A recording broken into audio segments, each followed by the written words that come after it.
HCF and LCM decimal மெத்தடில் எப்படி கண்டுபிடிக்கிறதுன்னு பார்க்கலாம்.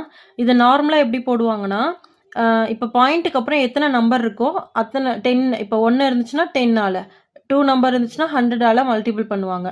பட் அப்படிலாம் போடாமல் டைரெக்டாக எப்படி போடுறதுன்னு பார்க்கலாம். ஜஸ்ட் பாயிண்ட்டுக்கு அப்புறம் எது மேக்ஸிமமாக இருக்குன்னு பாருங்க. இப்போ செகண்ட் ப்ராப்ளம் பாருங்களேன். பாயிண்ட்டுக்கு அப்புறம் 2 நம்பர் இருக்கு, பட் செகண்ட் வேல்யூ பாயிண்ட்டுக்கு அப்புறம் 1 நம்பர் தான் இருக்கு. சின்ன நம்பரை நம்ம எடுத்துக்கூடாது. பாயிண்ட்டுக்கு அப்புறம் எது பெருசா இருக்குன்னு பார்க்கணும். 2 தான் பெருசா இருக்கு.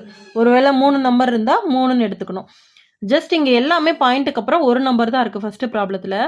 அப்படியே சிங்கிளா எழுதிக்கோங்க. 6 9 1 முன்னாடி இருக்கிறதுனால அப்படியே தான் போட்டுக்கணும். 1 இந்த 2 அப்படியே போட்டுக்கோங்க. ஓகேங்களா?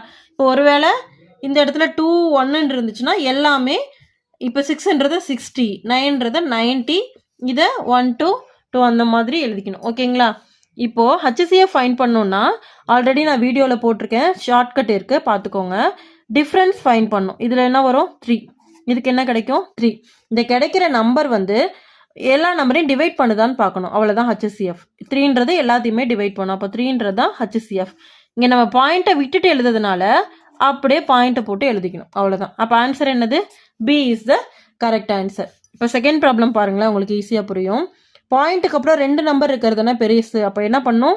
எல்லாமே 2ஆ வர்ற மாதிரி எழுதிக்கணும். 25. அப்போ 5ன்றது சிங்கிள் நம்பரை நம்ம 2ஆ எப்படி எழுதிக்கலாம்? 0 போட்டு 15 எழுதிக்கலாம். ஓகேங்களா? அடுத்து 75. இப்போ LCM ஃபைன் பண்ணோம் அப்படின்னா இருக்கிறதுலே பெரிய நம்பர் என்னவோ அதை நம்ம எடுத்துக்கணும். இப்போ இந்த 2 நம்பரை இதை டிவைட் பண்ணுதான்னு பார்க்கணும். 50 வந்து டிவைட் பண்ணாது, 25 வந்து டிவைட் பண்ணும். அப்போ என்ன பண்ணும்? இன்ட்டு 2ஆல் மல்டிபிள் பண்ணும். 150ன்றதே கிடைக்கும். இப்போ இந்த 2 நம்பருமே இதை வந்து டிவைட் பண்ணும்.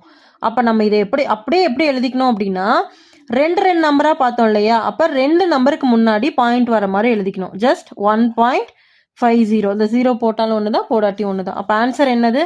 D is the correct answer. புரிஞ்சுச்சிங்களா?